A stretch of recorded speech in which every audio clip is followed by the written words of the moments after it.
Love me if you dare, ఇలా కాకుండా watch me if you don't love money అని పెట్టుకుంటే బాగుంటుందేమో సినిమా టైటిల్.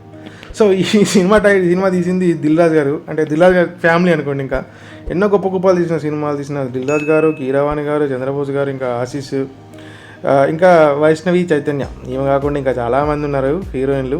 అది సినిమా చూస్తే మీకు తెలుస్తుంది. సో నేను టెక్నికల్ టీం బాగుంది, ఇంకా స్టోరీ లైన్ కొత్తగా ఉంది అని డేర్ చేసి వెళ్ళా. సో ఎంత టెక్నికల్ టీం బాగున్నా, స్టోరీ లైన్ బాగున్నా, కానీ స్క్రీన్ ప్లే అనేది ఒకటి ఉంటుంది, అది మర్చిపోయారు మీరు డైరెక్టర్ గారు. స్క్రీన్ ప్లే లేకపోతే సినిమా దొబ్బుద్దిగా. ఇంత చిన్న లాజిక్ ఎలా మిస్ అయ్యారు మీరు? సో అదే కాకుండా సినిమాలో ఎన్నో ఇల్లాజికల్ థింగ్స్. సరే సినిమాటిక్ లిబర్టీ తీసుకున్నారు కదా అని నేను కూడా ఊరుకున్నా.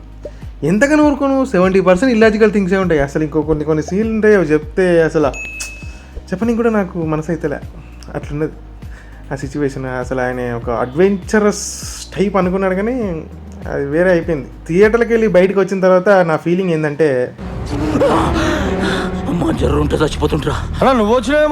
అట్లుంటుంది.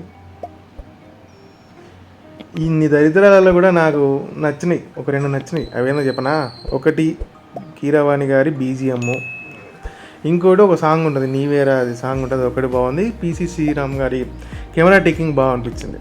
ఇవి 2 మాత్రమే నాకు నచ్చినాయి. సరే ఈ 2 ఉన్నాయి, రెండింటితో సినిమా థియేటర్కి పోవచ్చా అంటే కష్టమే పయ్యా. ఫైనల్గా నా రేటింగ్ అయితే 2. థియేటర్ ఎక్స్పీరియన్స్ చేసేదంత ఏం లేదు, ఆడ కనుబొమ్మలు చూసుకోవచ్చు. So thanks for watching this video, also saving for your money. Please do subscribe, like and share. Thank you.